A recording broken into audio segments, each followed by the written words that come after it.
नाही नाही, पण स्पष्ट सांगत त्यात काय, मी माझ्या कामात आहे. घोंगड्या बैठका सुरू आहेत. माझ्या समाजाला, गोरगरिबाला मोठं करण्यासाठी मी काम करतो, त्यांना आरक्षण देण्यासाठी काम करतो आहे. परिणामाची चिंता मी नाही करत. गरिबांना कसं आरक्षण देता येईल, त्यांचे लेकरं कसे मोठे होतील, ह्या श्रीमंत लोकांना काही गरज नाही आरक्षणाची, आणि यांना मराठ्यांची पण गरज नाही. यांना फक्त राजकारणासाठी मराठा पाहिजे, त्यांना निवडून येण्यासाठी गोरगरीब मराठा पाहिजे. हा माझा ध्येय आणि उद्देश आहे, गोरगरीब मराठ्यांना आरक्षण द्यायचं, आणि तो एकतर्फी, एका बाजूने आणि एक जीवाने. मी त्यांच्यासोबत आहे, गोरगरीब मराठी माझ्यासोबत आहे. त्यामुळं मराठ्यांपुढं हे असे लोक चिल्लर आहेत, असे किती काही किती त्याला दोष देऊन उपयोगच नाही. ती सगळी भाषा देवेंद्र फडणवीस साहेबांची, सगळीची सगळी, आणि देवेंद्र फडणवीस साहेबांचे विचार चालवते ते. एक फितुरीचे संस्कार पुन्हा एकदा त्या महाराष्ट्राला दाखवायला लागले. बघूयात ना आता, ते म्हणतायत ना तुकडे तुकडे काय करणार आहेत, ते बघूयात ना कसे असते तुकडे तुकडे, जरा बघायचे ते मराठ्याने. आई बाबा होण्याचे स्वप्न अजून पूर्ण झाले नाहीत का? आई बाबा होण्याचे तुमचे स्वप्न पूर्ण करा अपोलो फर्टिलिटीद्वारे. मोफत सल्ल्यांसाठी कॉल करा 9953420359. घोंगडी बैठक तर सगळ्या राज्यातच होणार आहे. बार्शी म्हणजे काय, बार्शी म्हणजे काय, ते तर मराठ्यांचं घरच आहे, तिथं होणारच, सगळ्या राज्यातच होणार. घोंगडी बैठक होणार नाही म्हणजे काय, ते कोणाकोणाला उधळायचे काय ते बी बघायचे, तुकडे कसे असते तेही बघायचे. राजगाद्यांना किती मानणार आहे मी हे सगळ्यांना माहिती.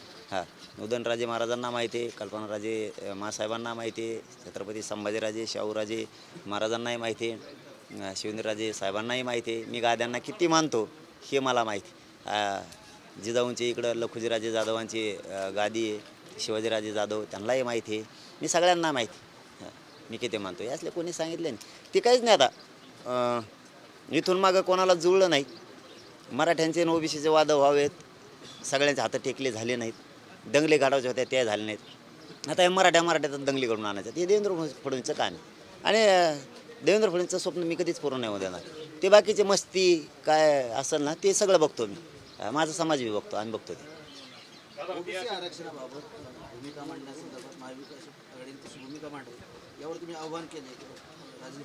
आव्हान फाव्हान काय करायचं, गरज आहे त्याला करायची.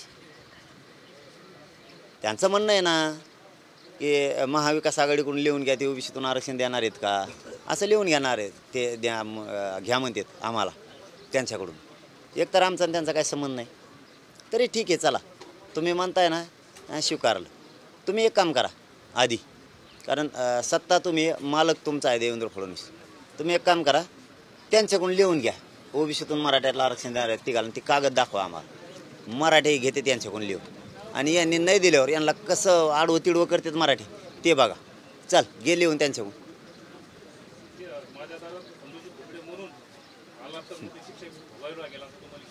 हा जा, असले लई बघितलेत मी लुंगे सुंगे, माझ्या दारातून तो दारातून. ते कशाला देवेंद्र फडणवीसचं ऐकून चाळे करतो उगस, कशाला जातीवाद पसरतो, त्यांच्याकडून तर जातीवाद झाला नाही, आता तू कशाला सुपारी घेतो उगस मराठी कापायची, तुकडे तुकडे करीन म्हणलाय ते. लयच असा ना माणूस, वा, त्याला आणखीन माहीतच नाही मी काय चीज आहे, त्याला आणखीन माहीतच नाही आहे मी काय चीज आहे. काय राजेंद्र राऊत दादा, त्यांना माहीतच नाही मी आणखीन काय चीज आहे, तुकडे तुकडे कसे असतात काय असतात. त्यांनी आता फितुरीचे संस्कार दाखवले, कारण पूर्वी कुणीतरी असं म्हणतायत की क्षत्रिय संपली होती सगळे पृथ्वी तलावरची. आता तो वारसा यांना बहुतेक ते आता जाणव घातलं वाटतं देवेंद्र फडणवीस यांच्या कानात. आता ते हे संपवणार आहेत वाटतं, मराठीचे तुकडे करणार आहेत, आता हे कापून टाकणार आहेत मराठी सगळे.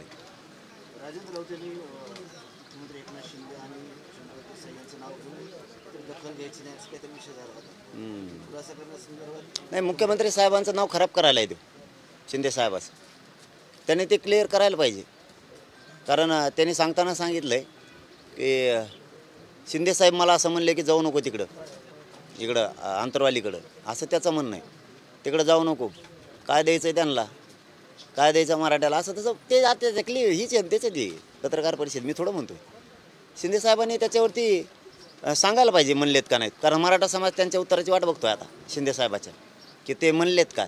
कारण शिंदे साहेबाची प्रतिमा मराठा समाजात चांगली आहे, राज्यातल्या जनतेसुद्धा चांगली, कोणत्या जातीचे लोक त्यांना वाईट म्हणत नाही आहेत, कारण ते सगळ्याचं काम करतायत म्हणून.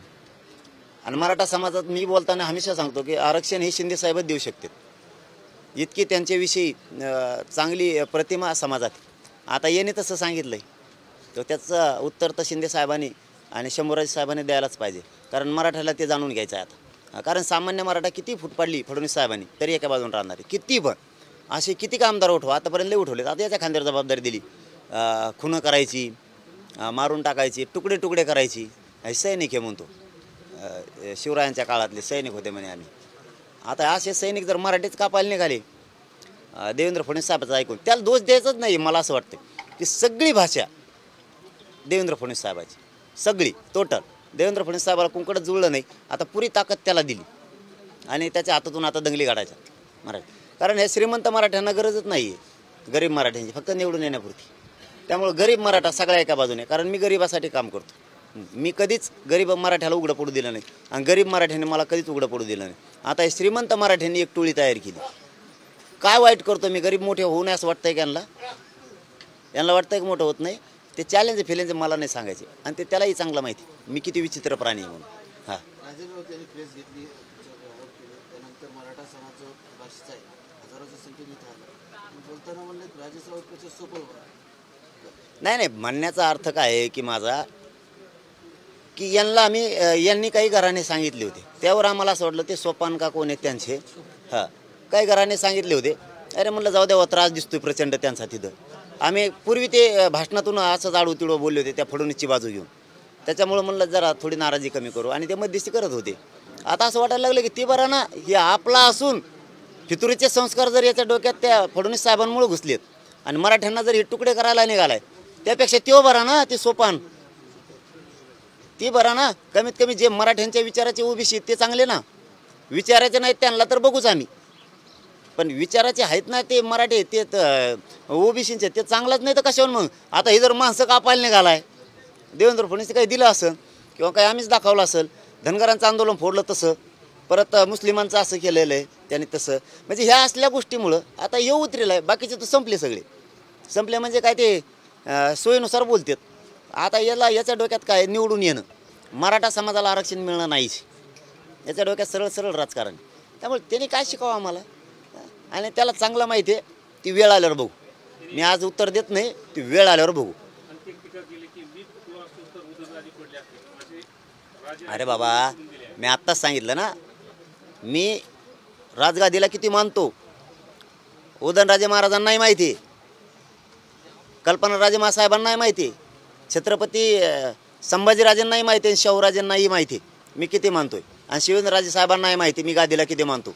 आणि इकडच्या लखुजीराजे साहेबांच्या गादीलाही किती मानतो. शिवाजीराजे जाधवांनाही माहिती मी किती मानतोय. हे असली काय ते शब्दावर सोडून देऊ. ते शब्दाच्या बाबतीत तुम्हाला काय सांगावं, ते कशाची शब्द घेते. एखादं बाटलीचं टोपण पाडेल असलं तरी तिची शपथ घेते. शब्दाचं काय नाही, मायापाशीच 5-50 घेतले असते त्यांनी. ते काय शब्दाचा काही विषय नाही. त्याचा ते चालतं निवडून येण्यासाठी कोणत्या शब्दावर वाटतो. पण गरिबाच्या मुळावर तू का उठला हा आमच्या सगळ्यात मोठा प्रश्न आहे. देवेंद्र फडणवीसचं ऐकून तुला देवेंद्र फडणवीस निवडून यावं असं वाटतं, देवेंद्र फडणवीसचं सरकार यावं असं वाटतं, तर मग आरक्षण का द्यायला सांगत नाही त्यांना? आम्हाला कोण तो प्रश्न विचारणारा? तुम्ही मराठ्यांच्या विरोधात का बोलता? मराठ्यांनीच मोठं केलं तुम्हाला. आज मराठ्यांचे तुम्ही रक्ताचे पाट व्हायला लागलात देवेंद्र फडणवीसचं ऐकून. बघूयात, तू वेळ तर येऊ दे. मग तो 2-2.5 हजार कोणचे गुंड आहेत ना, त्यांचे चेहरे बी मराठ्याला बघायचे ते एकदा. हां, तुला वेळ आल्यावर कळलं तू किती चिखलात फसला ते देवेंद्र फडणवीसचं ऐकून. हां, तू ही भाषा मराठा आरक्षण देण्यासाठी जर वापरली असती ना, तर मराठी तुला आता पुऱ्या जिल्ह्याने नाचत राहिले असते डोक्यावर घेऊन. ही मराठ्यांना वापरायसाठी भाषा नाही. आणि तुला माहीतच नाही मी काय आहे ते आणखी. 140 आमदारांचा विषय. हां, ते म्हणे मराठ्यांचे आम्ही 140-50 आमदार आहेत. त्यांना सगळेच पाडायचे. नेमकं यांच्या मनात काय आहे माझ्या?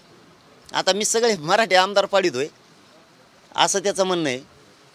सगळे मराठीच पाडायला लागलाय आणि मराठ्याला आरक्षण मागतोय. ह्यो कोणचा मराठ्याचा मालक झाला आहे का? मालक आहे का असं म्हणतोय. आता मोजेव, मी मराठ्याचे पाडलेत का? मोजेव, मराठवाड्यात मोजेव, तो आहे तिकडं मोजेव. मी मराठ्याचे पाडलेत का? किंवा माझ्या मराठा समाजाने पाडलेत का? मराठा समाजाने जास्तीचे खासदार निवडून आणलेत हे बघ. त्याचा दुसरा आरोप आहे. ही म्हणजे त्याचाच आरोप त्यालाच कळा ना आपण काय करतो. एकदा म्हणतो मी ओबीसीचा विरोधक आहे, एकदा म्हणतो मी मराठ्याचा विरोधक आहे, मराठ्याचे आमदार पाडतोय. हां, मराठ्याचे आमदार पाडतोय तर आलेले कोण आहेत बघ खासदार. हां, तो म्हणतो मी ओबीसीचा विरोधक आहे, तर बगरे सर कोण आहेत बघ. शिरूरचे पुण्याचे निवडून आलेले ते कोण खासदार कोण आहेत ते बघ. तू इकडं बुलढाणा यवतमाळ इकडं बघ. तू लातूरला जाऊन बघ कोण आहेत. मी जर मराठ्यांचा विरोध किंवा माझा मराठा समाज विरोध आहे त्यांना म्हणून दे मराठ्याने मतदान नाही केलं, म्हणू दे त्यांना सगळ्याला. जळगावचा खासदार निवडून आला त्याला म्हणू दे मराठ्यांचा मतदान नाही आहे, म्हणू दे त्यांना. पुण्याच्या मोहोळ साहेबाला म्हणू दे मतदान नाही आहे. किंवा नाशिकचे दुसरे आलेले त्यांना विचारा, नगरच्यांना विचारा मराठ्यांनी त्यांना मतदान नाही केलं, त्यांनी म्हणू दे नाही केलं. सांगलीवाल्यांना विचारा केलंय का नाही मराठ्यांनी मतदान, नाही म्हणू द्या त्यांना, म्हणू द्या नाही, कळू द्या लोकांना, लोकांना जरा कळू द्या कोण जातीवादी कोण नाही. तूच जातीवाद सांगितलाय तो या तोंडानंच. तो तोंडानेच म्हणे आमचा 150 वर्षापासून इथं 150 का काय किती वर्ष घेतलेत कोणाला माहिती, त्यालाच माहिती. लयच वायबल झालं ते त्याला काही सुचानाच. देवेंद्र फडणवीस सांगितलेलं सगळं वाचून दाखवणं होतं त्याला, त्यामुळे ते परेशान होतं. नाही ऐकावं तर 4000 कोटीचे कामं दिले जेलाला टाकीन फडणवीस. ऐकावं तर इकडं मराठी विरोधात जाणार आहेत आता. ते असं झालं. ते बोलता बोलतात म्हणून गेलं इथं ना आमचं लिंगायताचं लय लागलेलं आहे 100%. म्हणजे जातीवादीच तू. मी तर कवा लिंगायताला विरोध नाही केला, नेते नाही सोडित हो मी कोणाचेच. हां, पण सामान्य जातीनं काय केलं? लिंगायताला आरक्षण द्या म्हणतोय मी, धनगरांना द्या म्हणतोय मी, मुसलमानांना द्या म्हणतोय, बंजारा समाजाचा वेगळा प्रवर्ग करा म्हणतोय, राजपूत समाजाला इकडं ठाकूर समाज म्हणून आदिवासी एरियात त्यांना द्या म्हणतोय. मच्छीमाराला आता अडचण आली तरी आम्ही त्या गोरगरिबांच्या बाजूने उभा राहिलो. आम्ही महादेव कोळींना आरक्षण द्या म्हणतोय. आम्ही जर विरोधक आहेत, मी जर जातीवाद करतोय तर मग यांना कशाला द्या म्हणत? मुलींना मोफत शिक्षण केलं त्यावेळी सगळ्या जातीच्या मुलींना द्या म्हणून सांगितलं. मी कशाला जातीवाद करल? मला जातीवाद करायचा असला तर आज एक समजा धनगराचा बांधव माझ्या बाजूनं नाही आहे तरी मी म्हणतो धनगरांना आरक्षण द्या, मुस्लिमांना द्या म्हणतो. त्याला कळानच ते काय म्हणते ती, त्याचे प्रश्नाचे उत्तरं त्याच्याजवळ आहेत. पण त्याची चूक नाही आहे आणि मी मानत बी नाही. ते सगळं देवेंद्र फडणवीसने सांगितलं तसं करतोय, पण ती सगळ्यात मोठी आयुष्यातली चूक करायला लागलाय. मराठ्यांच्या विरोधात जाऊन मराठी अंगावर घ्यायला लागलाय. काय नसते गुंडन फंड 10-20 जण आजूबाजूने असतील, लय झाले 2-2.5 हजार जीवाचे असतील, लय झाले जर जीवाचे, त्यांना काहीतरी फायदा असेल म्हणून ते तिकडून नाही तर तुम्ही स्वतः तुमच्या आजूबाजूचा एक बी मराठ्याचा माणूस मराठ्यांच्या आरक्षणाच्या विरोधात आंदोलनाच्या विरोधात जाऊ शकत नाही. कारण तुम्ही स्वतः तुमच्या आजूबाजूला जेवढे मराठ्यांचे तुम्ही मोठे केलेले बी असतील त्यांनाही वाटतंय मनातून गोरगरीब मराठ्याला आरक्षण मिळालं पाहिजे. कारण तू घेतलंय, मलाच येऊन सांगितलंय, मग निघलंय म्हणून. त्याच्यामुळं गरिबांना गरज आहे आणि गरिबाच्या विरोधात गेलेला कितीही रथी महारथी असला तरी तो आजपर्यंत संपलेला आहे. गरीब मराठ्यांच्या शक्तीपुढं आत्तापर्यंत एकही बलाढ्य शक्ती श्रीमंत असलेली टिकलेली नाही. एकही श्रीमंत असलेला आत्तापर्यंत या राज्यात टिकलेला नाही. सामान्य मराठ्याच्या विरोधात त्याचा सुपडा सापच मराठ्यांनी केलेला आहे. सगळ्या ताकदीनं तो अंगावर आला तरी मराठ्यात दम त्याची जिरवायची, कितीही श्रीमंत असून त्या राज्यात. आणि तो राजकीय माध्यमातून जरी आला तरी मराठ्यात ताकद आहे त्याची जिरवायची. आत्तापर्यंत चांगल्याला मराठ्यांनी उलटापालटा केलेलं आहे, चांगल्याला. त्यामुळे त्यांनी देवेंद्र फडणवीसचं ऐकून त्याला आणखीन संधी आहे. हो, मी माझ्या मनाने सांगतो तुला आणखीन संधी आहे. तू मराठ्यांच्या विरोधात जाऊ नको. फडणवीसचं ऐकून नसता पुरतं संपणार, किती पैसे असू दे, पैसा टिकूच देत नाहीत मराठी. कितीही तो संस्था असू दे, तो कितीही कंपन्या असू दे, टिकूच देत नाहीत. कारण आत्तापर्यंत ते असे मराठ्यांनी वर बी नेलेत आणि कायम खाली सुद्धा आणलेत की त्यांना आणखीन उठतासुद्धा येत नाही, ह्या लेवलला आणलेत. आणि ते धमकी फमकी का पाहिजे तुकड्याची मला काय शिकवतो बाबा.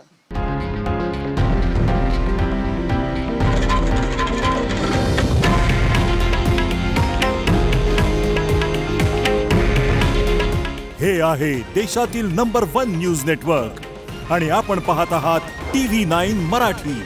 काळजी तुमची, हित महाराष्ट्राचं.